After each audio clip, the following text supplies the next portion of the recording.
యువత ఒక నిర్దిష్టమైన ప్రణాళిక లేకుండా అల్లరి చిల్లరగా తిరుగుతూ ప్రేమ పెళ్లిళ్ళ వైపు పరిగెడుతున్నారు. కానీ యువతకి కావలసింది నిర్దిష్టమైన భవిష్యత్తు ప్రణాళిక.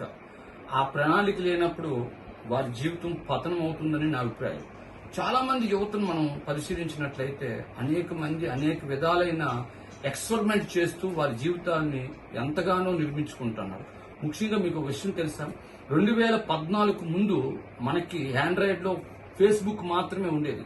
అప్పుడు ఒక అబ్బాయి జాన్ హూమ్ అనే వ్యక్తి, మరొకసారి చెప్తున్నాను, జాన్ హూమ్, ఈ అబ్బాయి అక్కడికి వెళ్లి, సార్ నాకు ఫేస్బుక్ లో ఏదో ఒక ఉద్యోగం ఇవ్వండి అన్నారు. అప్పుడు ఆ ఫేస్బుక్ అధినేత, ఇక్కడ ఏ ఉద్యోగాలు లేవు, నీకేమొచ్చు అన్నాడు.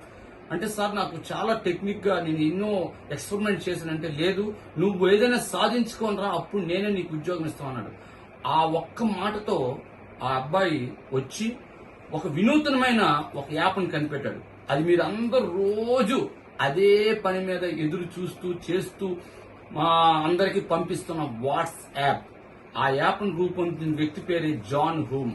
ఆ యాప్ను రూపొందించి ఫేస్బుక్ అధినేత దగ్గరికి వెళ్లి, ఇప్పుడు ఉద్యోగం అడగలేదు, ఇది నేను నీకు అమ్ముతాను, పేటెంట్ రేట్స్ ఎంత ఇస్తావు అడిగితే ఆయన ఆశ్చర్యపోయాడు. ఎంతైనా ఇస్తానన్నాడు. ఎంత ఇచ్చాడు తెలుసా, దాదాపు 15,000 కోట్ల పైనే ఇచ్చాడు. మరొక మాట చెప్తున్నాను, దాదాపు 15,000 కోట్లు ఇచ్చి ఆయన దగ్గర ఆ పేటెంట్ రేట్స్ కొనుక్కొని తరువాత ఒక నెలకి దాదాపు 50 కోట్లకు పైనే జాబ్ కూడా ఆఫర్ చేశాడు.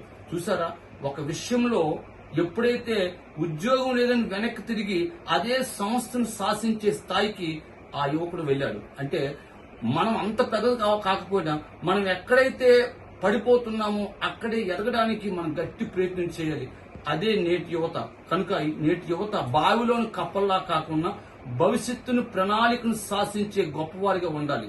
అందువల్ల ఈ చిన్న చిన్న తుచ్చమైన విషయాల వైపు మీ మనసును పోనివ్వకుండా ఒక మంచి ఉద్దేశంతో ముందుకెళ్లి భారతదేశానికి గాని మన సమాజానికి గాని ఉపయోగపడే గొప్ప దేశ పౌరులుగా ఉండాలని ఆశిస్తున్నాను. జై హింద్.